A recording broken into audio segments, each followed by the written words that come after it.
Nicholas on film here. Today I'm going to be talking about Red River. Just watched it. Came out in 1948, directed by Howard Hawks.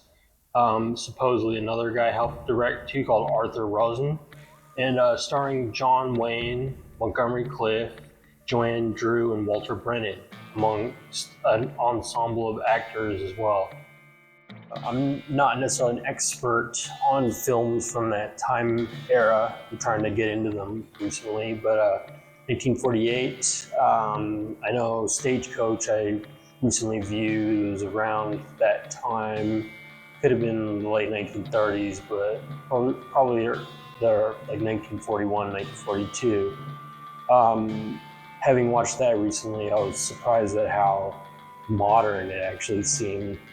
And my memory of having seen it many years ago, over decades ago, I just kind of thought the entire movie would be like on a stagecoach, like one big chase scene, but it definitely was not that. There's a few chase scenes on the stagecoaches, but there are definitely interspersed lots of variety of different scenes and locations and places. But like I said, it did have a modern feel, feels like it kind of paved the way. Even John Wayne's presence, like he's like one of the first really huge movie stars, and it kind of seemed like he was like making things up in such a way that we kind of follow that path to this day. Also, at the beginning, there's quite a few like attack sequences. One of the more memorable ones that stands out is the Native Americans. Pretty epic when they show up. They're always kind of ambushing, and they have their like strange noises they make. I guess there's the different tribes have different styles too. Like later on, I know in the movie they can tell what version of Native American they are by the arrows that they shoot. But yeah, there's a big knife fight he basically has with one of them in a river, and that's where you see how tough Thomas Dunson, John Wayne character, is in this film. All the cattle sequences, you'd think they'd be kind of dull, just by thinking about it, but it's like really epic sequences here, and it's like no CG, and it's just all real, and it's like magnificent. It's not even really widescreen, I don't think. Pretty sure, yeah, the movie, at least the version I had, is 4:3, so it doesn't even matter. It's just grand and epic, and the sun's shining. Remember they herd like thousands of cattle through the river. It's like, just have absolutely no idea how they filmed this. Obviously, they had real cattle hands on set. You have the actors, and it's just everybody really knows what they're doing. Everyone's on the same page. So that kind of it's like a slice of life for the days of yore. Not only was this filmed in the days of yore, but this was like a period piece already for them, because it was just set during the Civil War era. So being filmed in like 1948, Civil War would have been at least like 60, 70 years prior to that. Yeah, they make a bet, the three of them, Thomas Dunson, Groot Nadine, the older one, Walter Brennan, and Matthew Garth, the Montgomery Clift player, actor, or character. They have when he's young at the start of the movie, I'm not even sure if he's Montgomery Clift yet, but there's some fighting going on, and Thomas Dunson tells the boy to stay back because gunfire is about to occur, and then lo and behold it does, and then he comes out on top, but the boy's like, he finds us standing right next to him, so he kind of like berates him, telling him, you could have been hurt, you need to listen to me when I say things from now on. And then it kind of shows the kid's bravery, but also, his recklessness at the same time. So he kind of tells him if he learns to behave, because they're starting to brand the cows there, and they have their own logo, I guess, on the brand. It's their initials, and it's just, I think it's Thomas Dunson and the older guy, maybe like D and G or something. So the boy, his initials are M, so he's like, when you put an M there, and he's like, when you earned it, boy, when you earned it. So it's kind of like foreshadowing possibility later on in the movie there. The reason I watched the movie, I was led to it, is from some Steven Spielberg interviews on the internet where he's advocating black and white films, and he's just kind of really frustrated at how tough it is to get younger generations to even watch them. And he knows that it's just solely based on the fact that they're in black and white.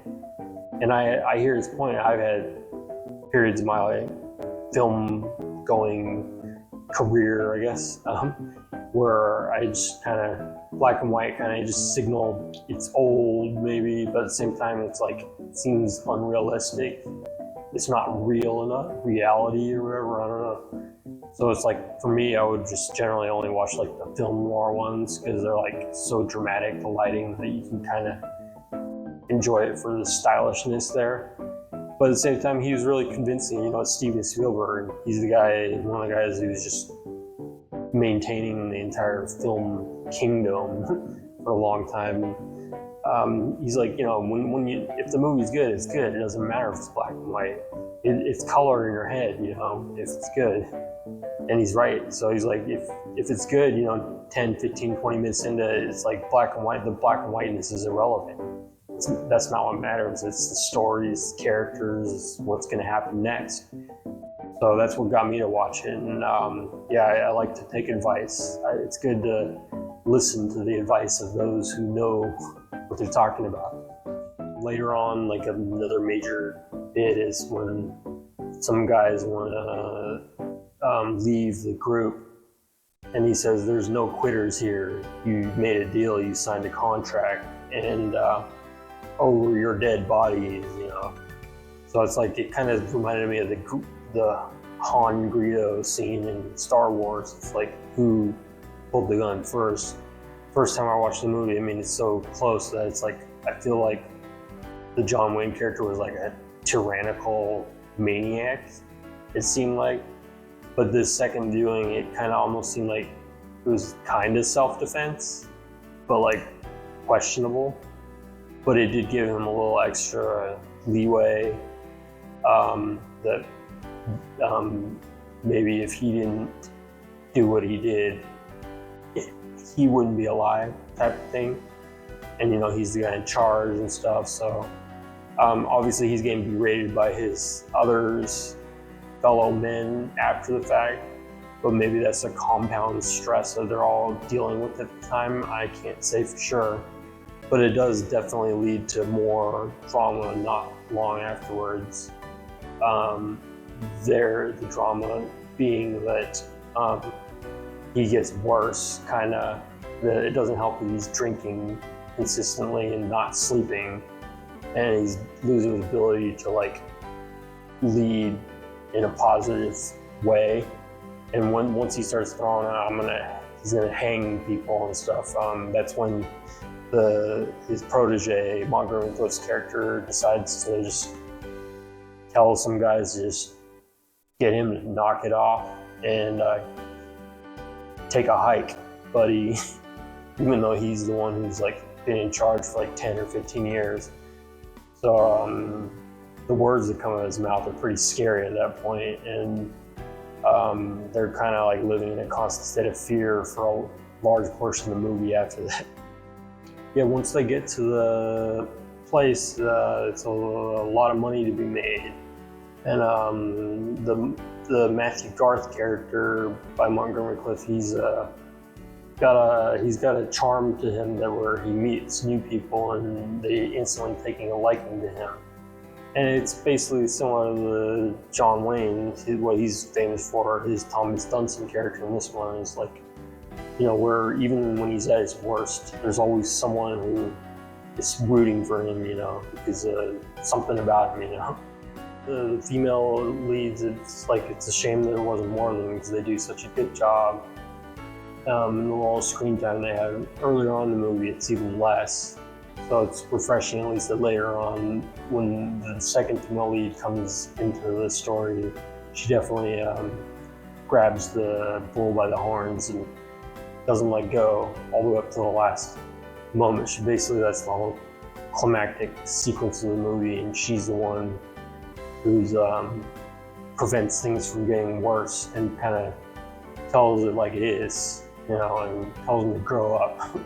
And I'm glad the ending turned out the way it did. I actually was viewing this movie a few weeks back, and I actually stopped it because it was the first John Wayne movie I'd watched in such a long time, and I was like, he's John Wayne at the start, but he's like turning into Genghis Khan like in the middle, and I was like, is this gonna like turn into Hitler by the end of the movie? Like, it kind of seemed like it was going that way, so I was like, I don't want to be my first John Wayne movie in a long time to be like his like most insane role that he's ever done. But after watching this time, it turns out that I stopped the movie right at the point where he was kind of in the lowest point, and it's kind of starting the pendulum to swing back up again in a good way. So it kind of reminded, then I had some memories of his other movies, like The Quiet Man stuff, and it's like, it's kind of a recurring theme, because it's like the arc, I guess. And that was what was popular back in that time frame. So what it meant to be a man was to like kind of almost lose it, but like to regain your balance and take charge again. Okay, so yeah, Red River, 1848, Howard Hawks, John Wayne, Walter Brennan, Montgomery Clift, Joanne Drew. All these people, I'd like to see more of their stuff. It's all out there, so it's a matter of finding out which ones to do next. But yeah, I'm glad Steven Spielberg is recommending movies like this, and I'd love to hear more recommendations from him. And yeah, it's an awesome drama western about the cattle herders, and it's set in the Civil War era. And I'll definitely be checking out more from that era soon. So this is my perspective on that, and this is Nicholas on Film. Until my next one, over and out. God, it's gonna hurt. Like they say, this'll hurt you more than it does me. No, this'll hurt you. You were right. It did. Sometimes they're poison.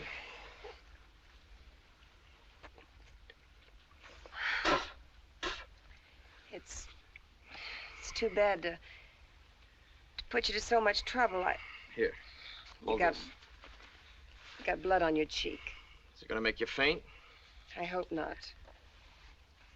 At least not until I've done something I've been wanting to do.